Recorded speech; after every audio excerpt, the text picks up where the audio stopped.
Thanks for tuning in to the HR Uprising podcast. I'm your host, Lucinda. The HR Uprising is focused on helping forward-thinking people professionals deliver real lasting value in their organisations. I'm a chartered psychologist, speaker and trainer, and recently authored the best-selling business book, How to Be a Change Superhero. My day job is founder and CEO of software and training business Actus.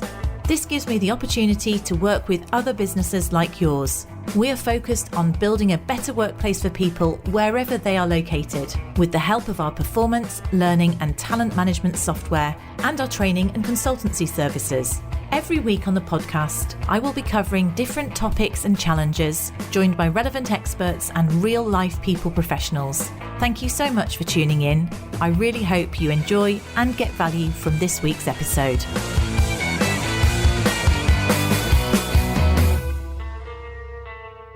Hello and welcome to this week's HR Uprising podcast. And I'm delighted that we've got another of our excellent HR's Role in series to talk about today. And we're going to go into one of those topics that most of us find really difficult and not necessarily the most exciting, although I've got confidence that my guest today is going to make it as exciting as is possible. Hey, Mary. So I'm delighted that I've got Mary from the HRI team, who's going to take us through what we really need to know about data protection. So welcome, Mary. Would you like to introduce yourself? Thank you very much, Lucinda. Hello, everyone. My name is Mary Asante. I'm a director of HRI. I am an information security consultant, and I'm also currently doing a PhD with University of Warwick on cyber security. So this afternoon, I'm here to talk to Lucinda about data protection. So you've got all the authority about this, which is great, and right up to date with cybersecurity as well. And I suppose this is one of those topics, Mary, right, which as an HR professional, many of us would really rather not have to deal with. Yet it's really hot topic, isn't it? I mean, so why is it so important in this profession for us to really know our responsibilities? Data protection is very important because it's all about protection of information and the protection of data. Why it's become very important and quite prevalent over recent years is due to the introduction of GDPR, General Data Protection Regulations, which came into force in May 2018. So before then, data protection was around. The original Data Protection Act was in 1997, but it was almost a dark art that was left to the information security experts. But with the use of technology, and as we all know, with the pandemic, increasing people are working online, working remotely, working from home. And as consultants, we use technology for our businesses all the time. So we use our mobile phones, we use laptops, we may use desktop computers, iPads, all sorts of tablets for our business so that we can work on the go. So that is why protecting the information those devices contain or processes is very important. Yeah, I suppose when I think about it, and this has changed, I think, because obviously we've got cloud software. And when we first started out 10 years ago, everything was IT. You had to go through IT because they would lock down your computers. They'd control what you could put on your computers. I know in some firms, when we look at all the collaboration technology that people have used, then that's completely had to change in order to enable remote working, hasn't it? And without necessarily IT being able to control it to the extent they would. So somehow there's more data out there, plus there's more tools that we can access that data, and people are using their own tools, I guess, to log in if you've got web aspects. So there's higher risk, I guess what it's saying is there's more risk. You're absolutely spot on, Lucinda. Even as independent consultants, a lot of us use cloud-based software to run our businesses. So you may, for example, use an HR system like your Actus performance management software. You may use Microsoft Outlook for your emails and storing your documents on OneDrive, or G Suite for the Google Mail and the Google Drive and the suite of documents that come with it. So as an independent consultant, you are sometimes your own everything. You will be the HR expert. You may be your own IT department until you outsource it to somebody. So there is a lot of systems, software, tools, and cloud platforms that people use to run their businesses. Yeah, and people, you have things like self-service, which are an expectation now, and that's what you need. So again, more people. So previously, previously you had HR records in a locked filing cabinet, right? So you could physically control where it was, and then obviously rules, and so it's still risky. And then you had stuff which was in an infrastructure, and only therefore limited people would be able to access it. But now more people are accessing data. We are storing more data, and there's a variety of sources. I mean, incidentally, cloud software like Actus is very, very secure in terms of the hosting. It's professionally hosted, and many people prefer having something like that because actually it's safer than having on-premise where you're having to completely do updates. So it's not so much about that. It's more about, I think, user access, isn't it? The fact that maybe we're not great with our people may not be as diligent as individuals. It's user error, or people not being so diligent in their passwords and stuff like that. That's one perception I have about it. It's all about your IT setup, really. Yes, there are cloud-based solutions out there, but some people work purely off, say, a laptop. Yes. And store things locally still. It depends on the size of their business, the nature of their operations, etc. And others use cloud-based solutions. But yes, access is very important. So when you talk about information security or data security, there are three key pillars to it. There's the confidentiality of the data, the integrity of the data, and the availability of it. So in terms of access control, you are looking at who needs access to that information that you hold. And so it's almost like operating on the need to know principle is key to managing and access control. So you need to think quite carefully, like, the scenario where you describe the HR filing cabinet. Only HR or only one person or a group of trusted people may have the key or the code. If you use the code protected type cabinets, or whatever. You're controlling quite clearly who accesses it, aren't you? Exactly. And the same principles quite clearly should be applied to online accesses. You need to think quite carefully who need access to a system and why. Yes. So you can almost go down the role-based access control. So you build a profile around, let's say within your organization, you build a profile of who needs access to what level of information based on the role they play within the organization or within your business, as opposed to making it a free for all. I think the temptation as a small organization is to share passwords because it's cheaper. It's cheaper share logins, just have one login and then give access to a number of people than it is to buy seats or subscriptions for every single individual that work for you. But from security point of view, that's probably one of the worst systems that you can put in place, because if something does go wrong, you may not necessarily be able to know who did it if there's more than one of you with access to that information. At the same time, if you get hacked, you may not pick it up easily either, because an activity that slightly looks like a genuine activity, you may assume that it's one of your other colleagues doing it.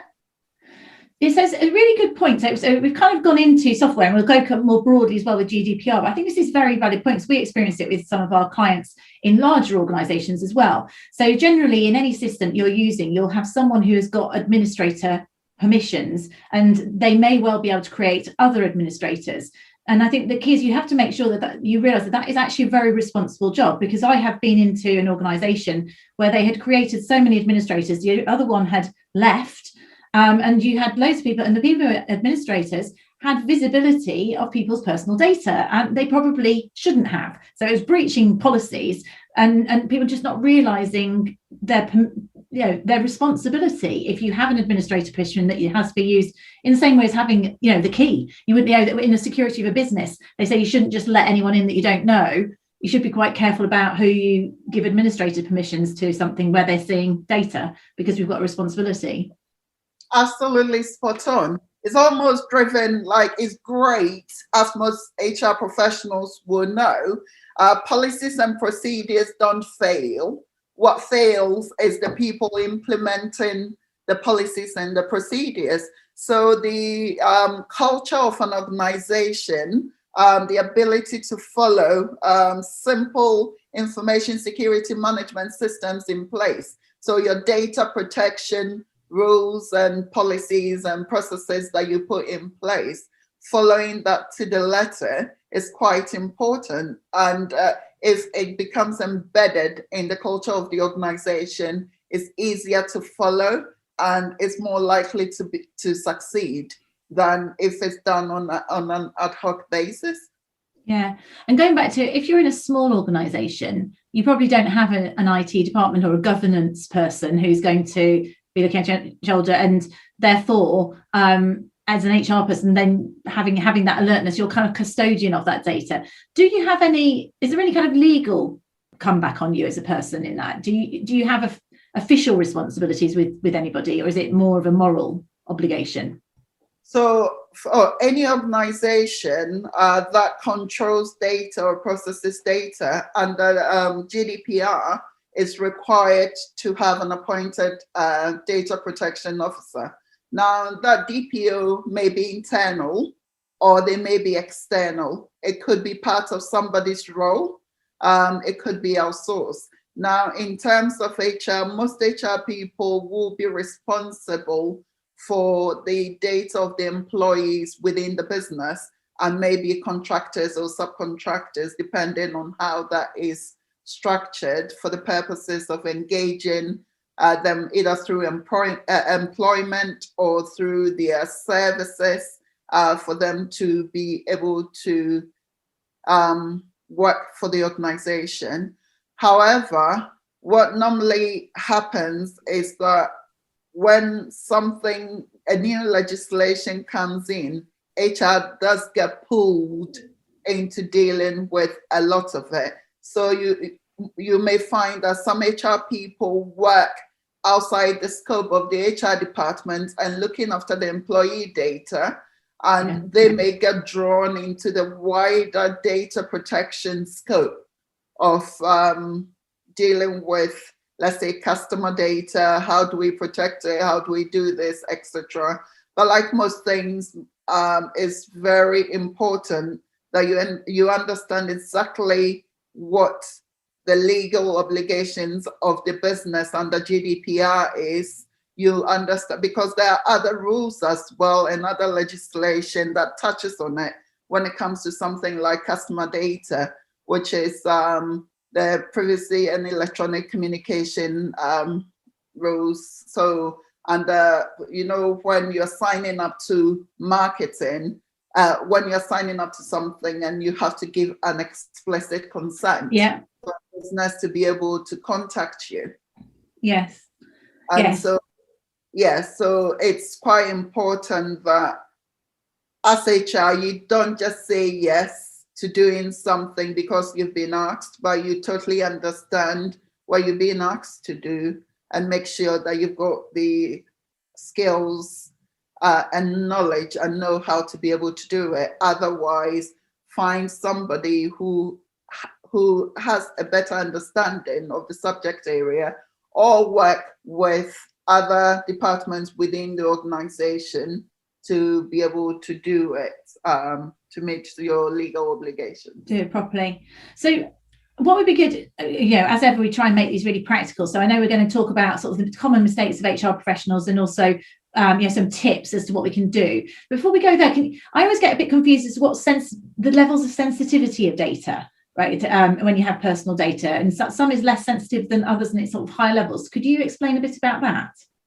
Yes. So in terms of sensitivity of data, One of the analogies that I use for the HR community is, if you think about the Discrimination Act and the protected characteristics under the Discrimination Act. Mm-hmm. So most of the information that is to do with somebody's gender, race, religion, sexuality, sexual orientation, etc., may fall under protected special category information. So yes, somebody's health information and health data will be sensitive as well. So basically, data protection is about information relating to a personally identifiable person or individual. So so personally identifiable would be the name of it.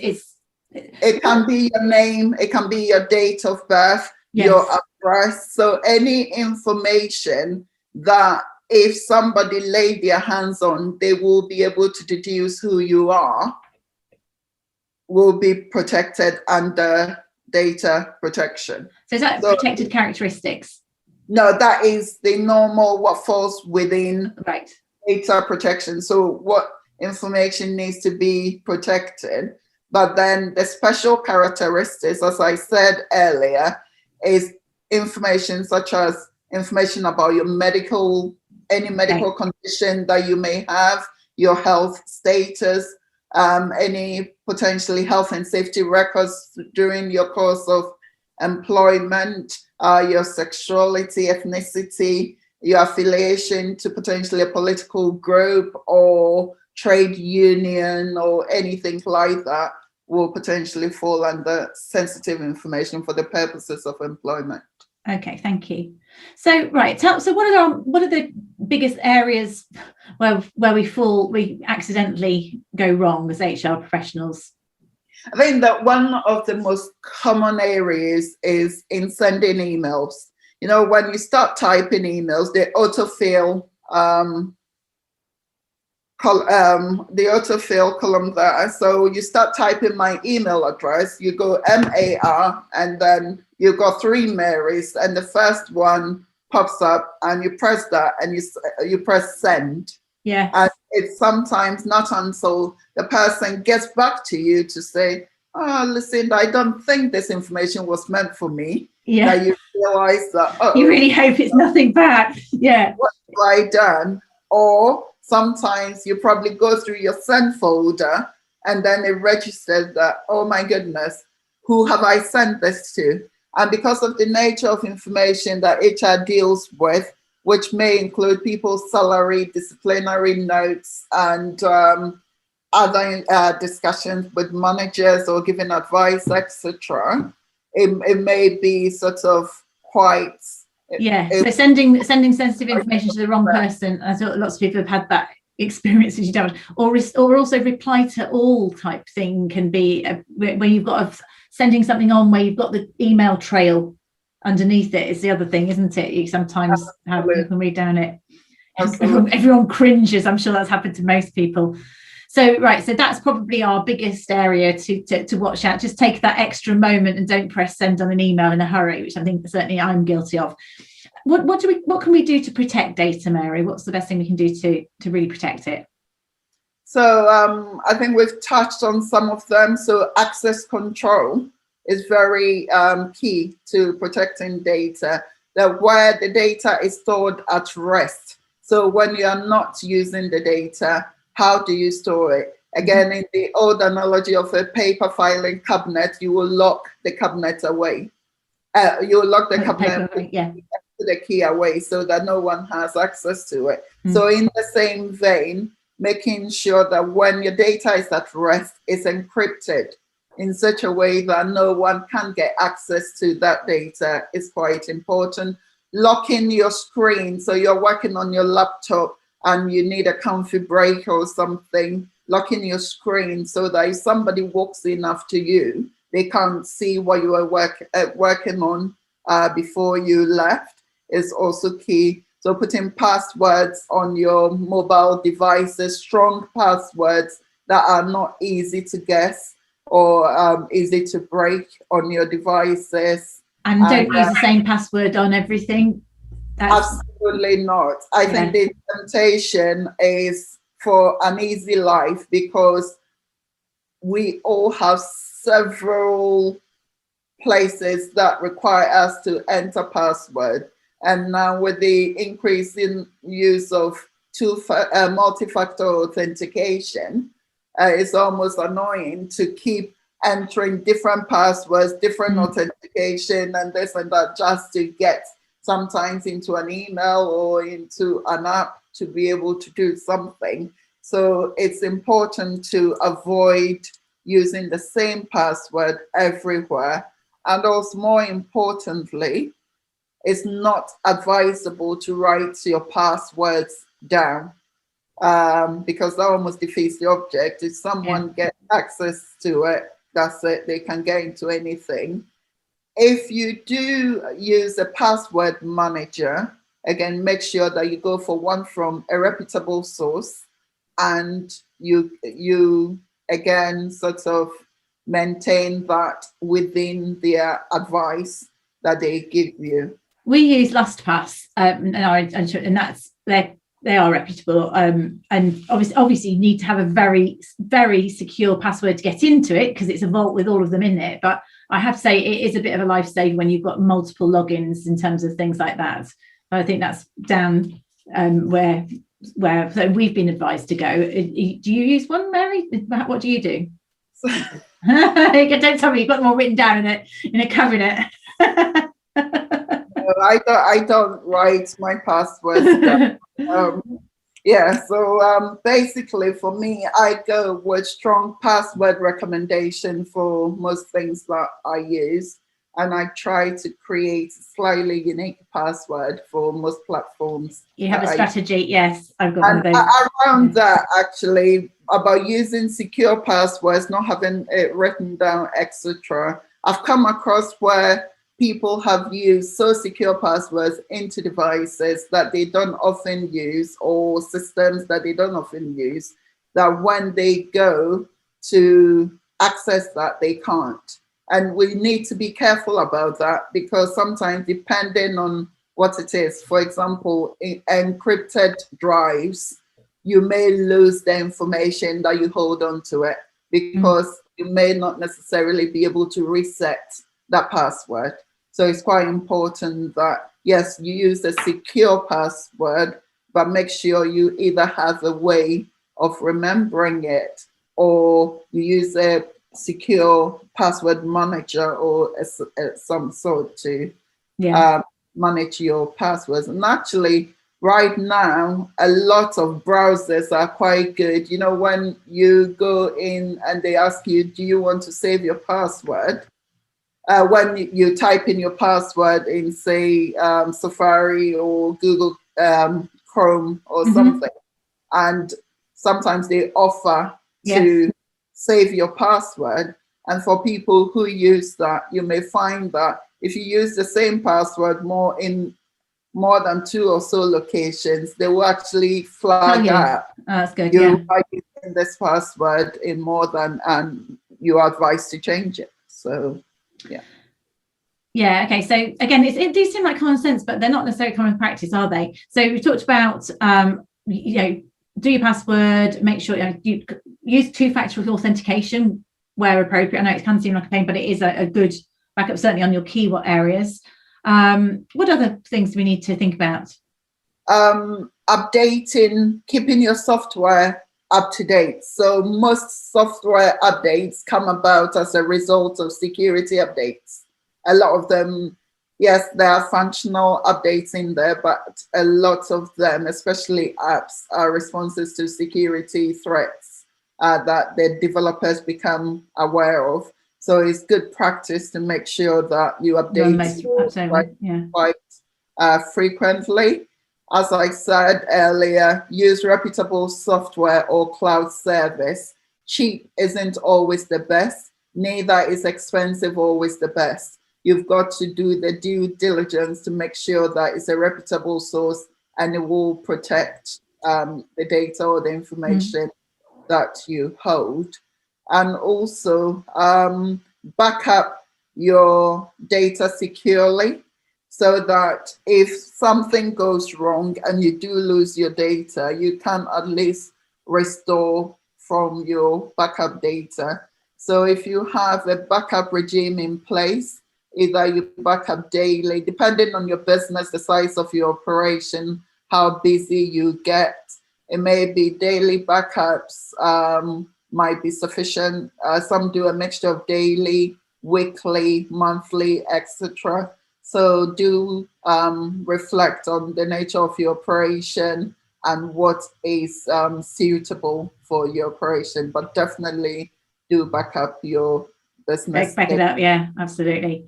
Yeah, again, that's one of the things, and not losing laptop, not having things held locally on laptops, actually, because if you get the laptop nicked, whereas at least if you're backing up centrally to a server or a cloud, then it is securely held, and you're less likely to lose it in terms of things too. Yes, and also awareness training as well is very important. As I said earlier, it's great to have systems and processes and policies and everything in place. But what usually fails in terms of security is the people. People are the weakest link when it comes to information security or protecting data, etc. Actually, and that's it. And on that, a little story that I will share, I won't name any names, but a data protection person that I know also be really careful about clicking on links in emails.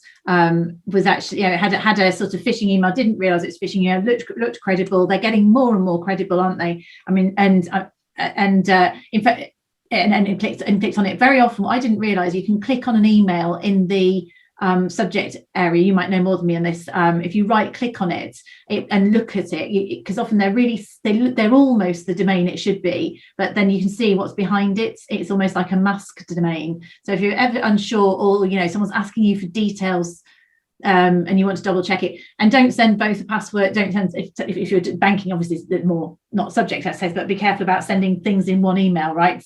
Phone someone, don't they say phone someone and do more than one route with passwords and things. In terms of phishing emails, they are sort of the commonest form of scams, and a lot of people are becoming more and more aware. But it's very well known within the security industry that scammers are always a step or two ahead of industry. Yeah, and as we catch up with awareness training, making people aware, etc., they change their tactics sort of slightly. So some of the commonest things that you may find in a phishing email is spelling mistakes.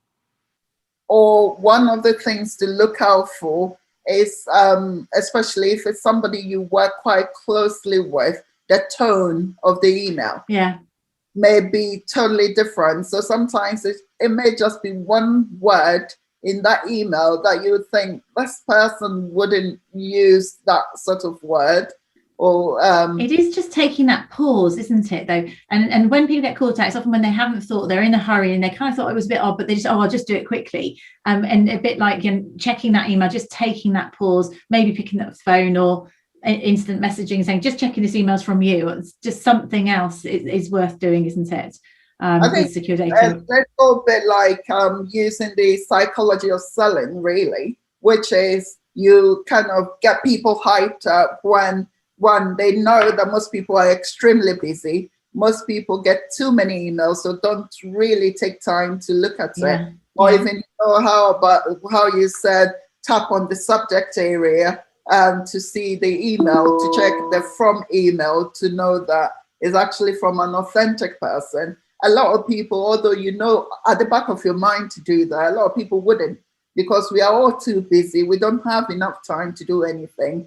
And if you do get an email, which is especially asking you to either forward something, some sensitive information, it can be a sensitive commercial information, it can be your pricing information, it can be your customer list, it can be sort of financial information, so bank details, etc. You do need to pause and almost certainly not use a link within the email that says click on this link to do something, but more importantly, use other means to confirm with the individual. Especially, let me give us an example of, let's say, summertime, summer holidays when people could actually go away. One of the commonest scams was when CEOs were on holiday. And how do people find out a CEO is on holiday? You may find that most people will put their out of office on. Yes. Yeah. So when a junk email comes in, they equally get the out of office notification sometimes if it hits the inbox. Yeah. So they may well know that the person is away on holiday. Another way is some people update their social media profile. So Facebook, so this and that. So it's very easy for threat actors to piece together people's lifestyle and potentially where they may be at any one point. Yeah, absolutely. So it's very easy for them to, let's say, then target the finance department of the organization, maybe the FD, the financial controller. Yeah, can you transfer some money to so-and-so? Yeah, pay this invoice rapidly. Yeah, urgently. This overdue must be paid instantly, or this customer is chasing me for this, and can you pay instantly or whatever? And half the time it gets through. Yeah, and you can see why, absolutely. I mean, it's interesting. That's very similar to the thing that happened to the person that I know. Right, let's go back to something else in terms of that can happen to any of us, any personally or professionally, can't it?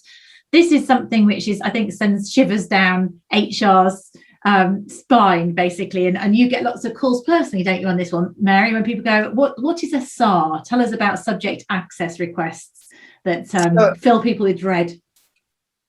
So basically, subject access requests is people have the right, data subjects have the right to request for information you hold about them. And I'll define a data subject. That is anyone about whom that information relates to. So for example, if I am a customer of yours or I'm a client of yours, I can potentially put in a subject access request to find out information you hold on me rather than our business calls if I suspect that there is something dodgy going on. In the HR world, an employee can put in a subject access request, or to an HR consultant, an employee of a client of yours may put in a subject access request if they believe that your advice, for example, may have led to them losing their job or getting a disciplinary warning or anything like that. Then yes, so an individual can put in a subject access request for the information an organization or an entity holds about them. And are they expecting every bit of information that you hold? I think one of the key things is it can be very simple to deal with, or it can get very complicated. It depends on the nature of request. So when the request comes in, is worth one of the things that you need to do as soon as you receive the request is to acknowledge that you've received the request. And you need to bear in mind that it doesn't need to be in writing.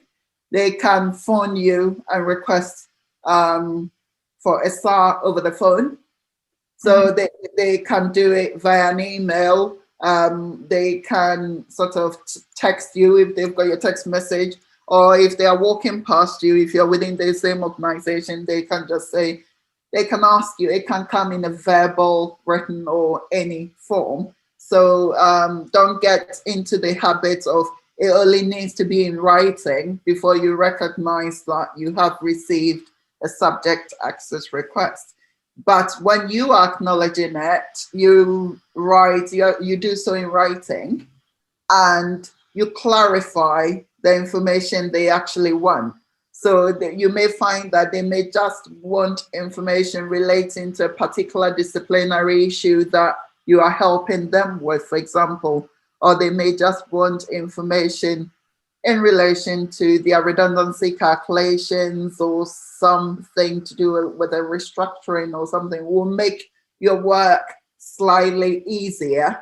Otherwise, the tendency to just go through the entire sort of, and it includes but not limited to any information you hold about the individual on, say, your HRIS, so your HR information systems. It may include any information that you hold on them via email.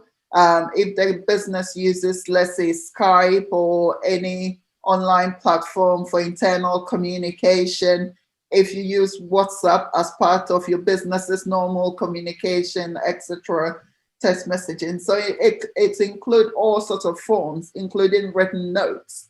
So it can get quite extensive. So it's really important that you clarify with the individual exactly what they are looking for. Now, you can't charge to administer sort of a subject access request. You have to do so free of charge, and you have to do that within 30 days of receipt of it. However, if it's a very complex request, you can ask for a 2-month extension to deal with it. And if you feel it's a reasonable request, you may be allowed to charge a fee, but that is very rare. And even if you are allowed to charge a fee, it's minimal fees compared to the amount of time and effort that would go into responding to that subject access request. So you have to gather like every bit of information. Oh, that's God, that sounds like a nightmare, frankly. So sort of thing that could tie you up for months trying to get all of the data. And some, I mean, the HRIS is probably going to be one of the easier places to get it from. You just do a report. It's all the other sort of dispersed communication systems.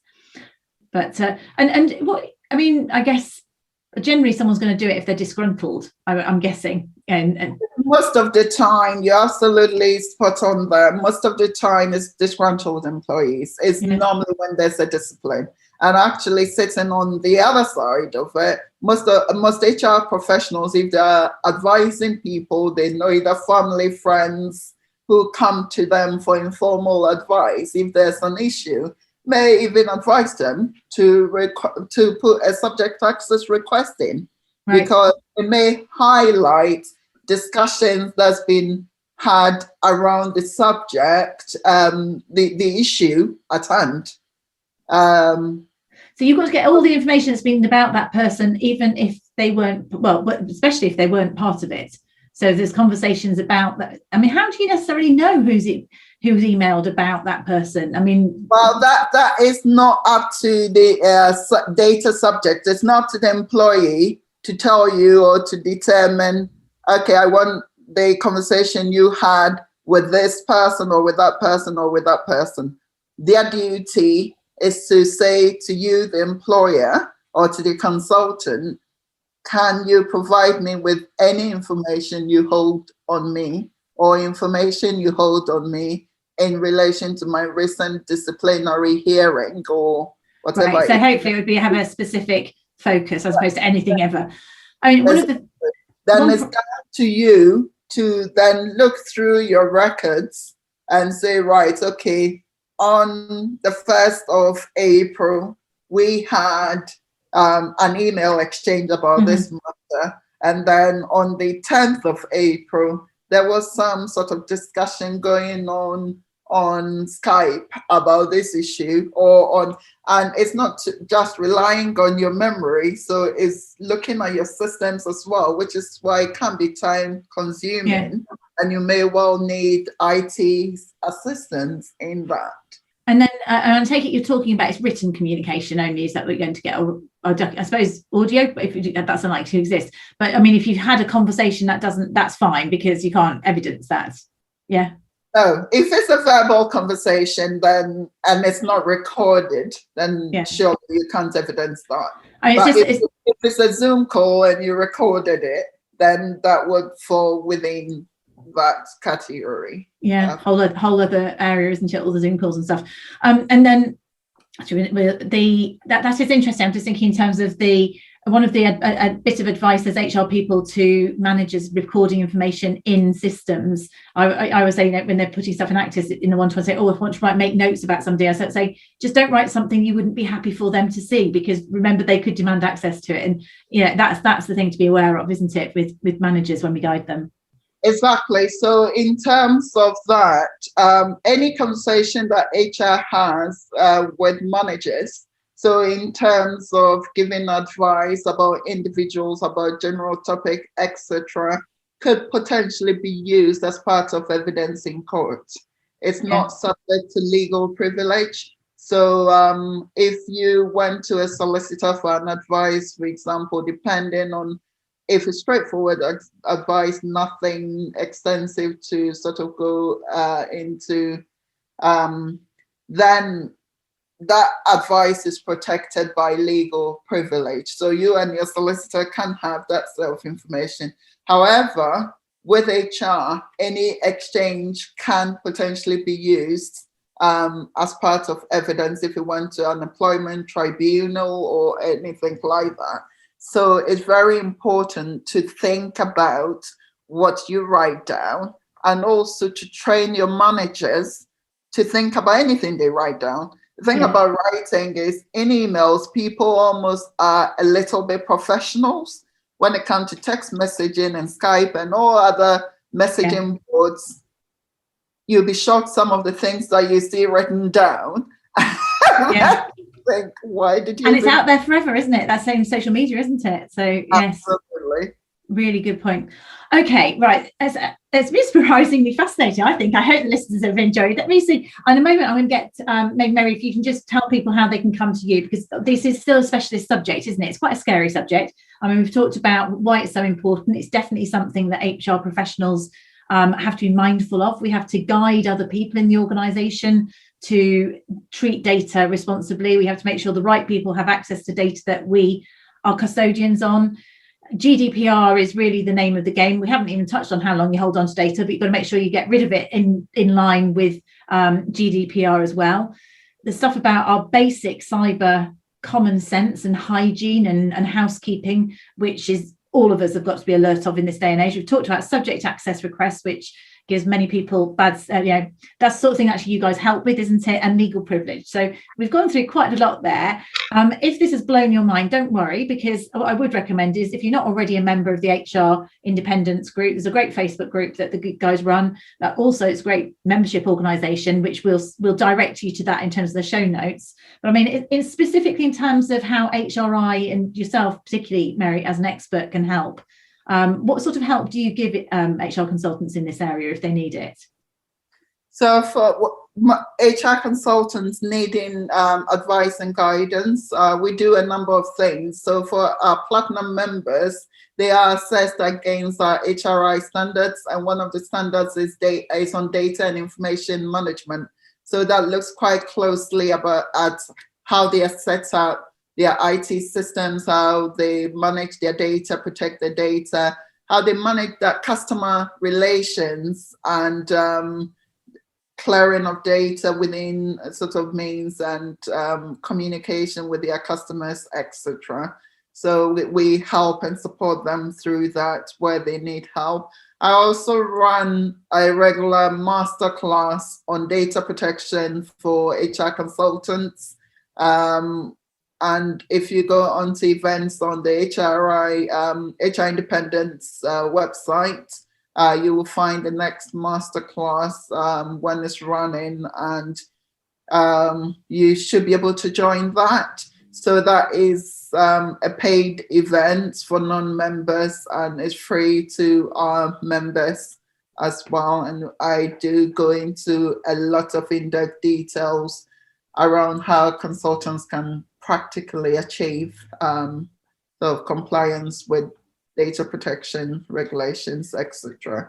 Brilliant. And I know you give hands-on support, don't you, with subject access requests, or you have done before with people who are members. I saw that one of those go the other day. Yes, so I do support members quite a bit in the area on data protection in general, and on subject access requests. So a request comes in, looking at the nature of the request, what it might entail, how they can possibly respond to it when they need to respond, etc. So support them. Fantastic.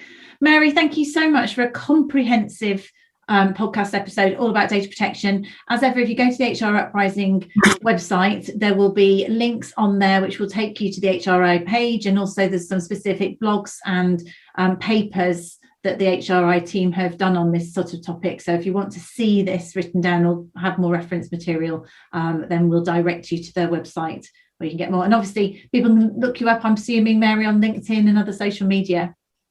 Yeah, so on LinkedIn, I think my LinkedIn profile, if you type my name, Mary Asante, you should be able to find my LinkedIn. We'll put that in the show notes as well, and then they can find you directly.